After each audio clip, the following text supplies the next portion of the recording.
Well, hello there, my friend. You are listening to Real English Radio. I'm your English teaching, podcasting, football loving host, Tony Kai San. And in the last episode, I spoke about the only way to feel prepared for a conversation with anyone. And today we're going to dive deeper into that topic and talk about the actual making of a conversation. Because after listening to the last episode, you might have thought to yourself, okay, cool. If I want to improve my communication skills, I just need to communicate. But how am I supposed to do that? Well, this episode will at least give you a starting point. I came across this article written by a man named Adam Mastroianni, and I'm sure I'm pronouncing that incorrectly. It looks like an Italian name. I'm not sure. If there's an Italian person listening to this, I apologize. They probably fucking hate me right now. But anyway, he's a postdoctoral research scholar at Columbia Business School.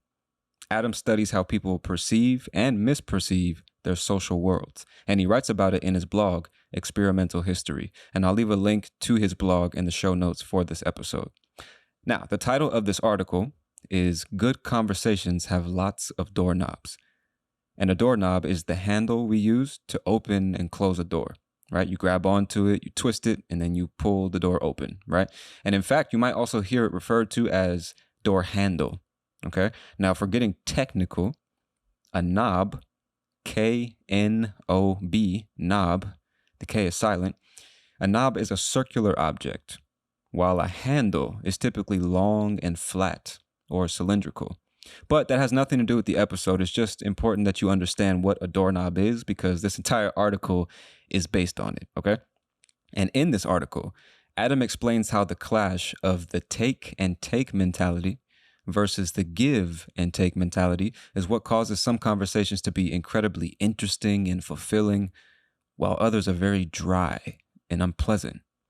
So if you find yourself struggling to make conversation with people, especially strangers, then this article is going to give you a new way of looking at communication and a better understanding of how conversations work. And the best part is that the insights in this article can be applied immediately. Now, if you enjoy this podcast and you want to get access to bonus episodes, or you just want to support my work, you can click the link in the description and subscribe on Patreon. But now, without further ado, my friend, let's get into this article.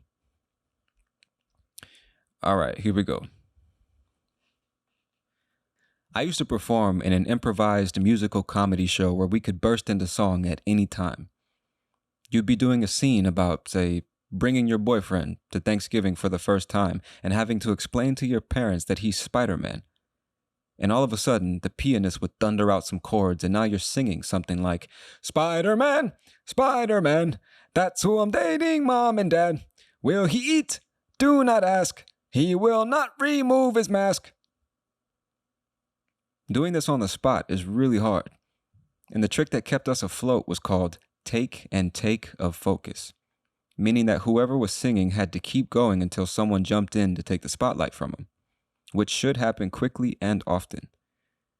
And though it's nearly impossible to invent a whole funny song, you can probably fire off a verse, your teammate can come in with the chorus, and if you can do that twice and toss some harmony on top, the audience will go wild. For me, learning take and take suggested a solution not just to songs about Spider-Man, but to a scientific mystery. I was in graduate school at the time, running studies aimed at answering the question, do conversations end when people want them to? I watched a stupefying number of conversations unfold, some of them blooming into beautiful repartee, others collapsing into awkward silences. Why did some conversations unfurl and others wilt? One answer, I realized, may be the clash of take and take versus give and take. Givers think that conversations unfold as a series of invitations.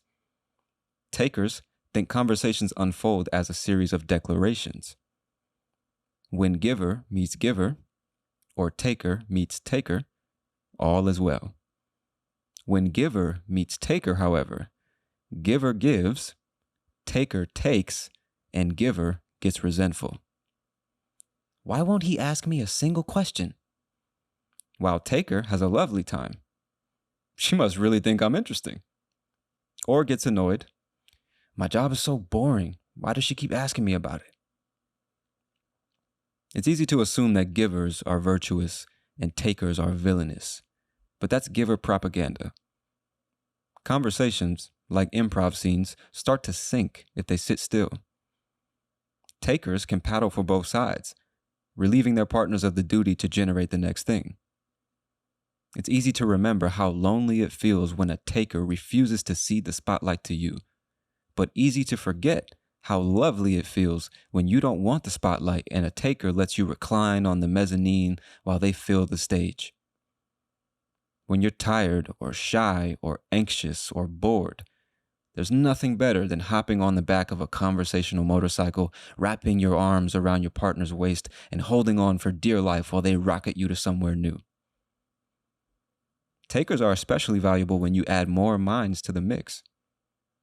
Some of my research is about how turn-taking works differently in two-person versus multi-person conversations. When it's just you and me, taking turns is easy. You go, I go, repeat. When it's you and me and Nina and Marlon, who should talk next? It's often unclear, so we all stand around waiting for someone else to take their turn or to invite us to take ours. Givers try to salvage these situations by turning them into laborious seminar discussions. Why don't we all say what we thought about the movie? Takers, on the other hand, simply make conversation happen. That movie sucked, and anybody who liked it can fight me.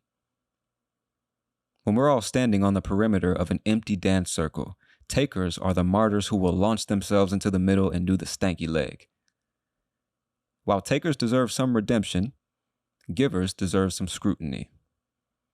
On day one of Improv 101, they'll tell you not to ask questions in a scene because it puts undue pressure on your partner. Hey, what are you doing? I'm making things up in an improv scene. Similarly, refusing to take the spotlight in a conversation may seem generous, but in fact, it can burden the other person to keep the show going. What's up is one of the most dreadful texts to get. It's short for, hello, I'd like you to entertain me now. And asking your partner question after question and resenting them when they don't return the favor isn't generosity. It's social entrapment. Like not telling your friends that it's your birthday and then seething that they didn't get you a cake. Neither givers nor takers have it 100% correct. And their conflicts often come from both sides' insistence that the other side must convert or die. Rather than mounting an inquisition on our interlocutors, we ought to focus on perfecting our own technique. And the way to do that, I think, is by adding a bunch of doorknobs. When done well, both giving and taking create what psychologists call affordances, features of the environment that allow you to do something. Physical affordances are things like stairs and handles and benches. Conversational affordances are things like digressions and confessions and bold claims that beg for a rejoinder. Talking to another person is like rock climbing, except you are my rock wall and I am yours.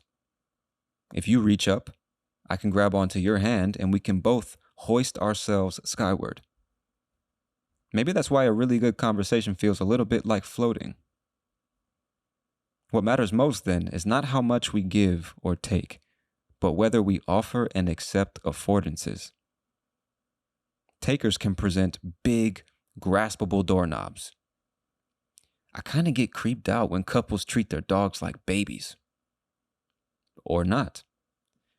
Let me tell you about the plot of the movie Must Love Dogs. Good taking makes the other side want to take too. I know, my friends asked me to be the godparent of their schnauzer. It's so crazy. What? Was there a ceremony? Similarly, some questions have doorknobs. Why do you think you and your brother turned out so different? And some don't.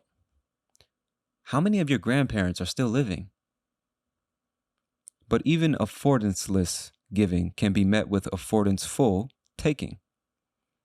I have one grandma still alive, and I think about all this knowledge she has. How to raise a family, how to cope with tragedy, how to make chocolate zucchini bread. and how I feel anxious about learning from her while I still can. There's some recent evidence that what makes conversations pop off is indeed the social equivalent of doorknobs.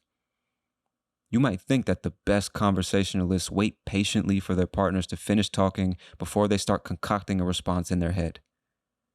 It turns out that we like people the best when they respond to us the fastest. So fast that they must be formulating their reply long before we finish our turn.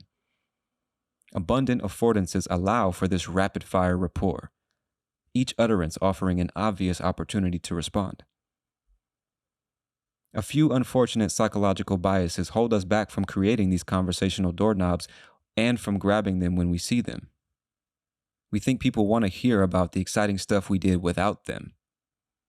I went to Budapest, when they actually are happier talking about mundane stuff we did together. Remember when we got stuck in traffic driving to DC? We overestimate the awkwardness of deep talk, and so we stick to the boring, affordanceless shallows. Conversational affordances often require saying something at least a little bit intimate about yourself. So even the faintest fear of rejection on either side can prevent conversations from taking off. That's why when psychologists want to jumpstart friendship in the lab, they have participants answer a series of questions that require steadily escalating amounts of self-disclosure.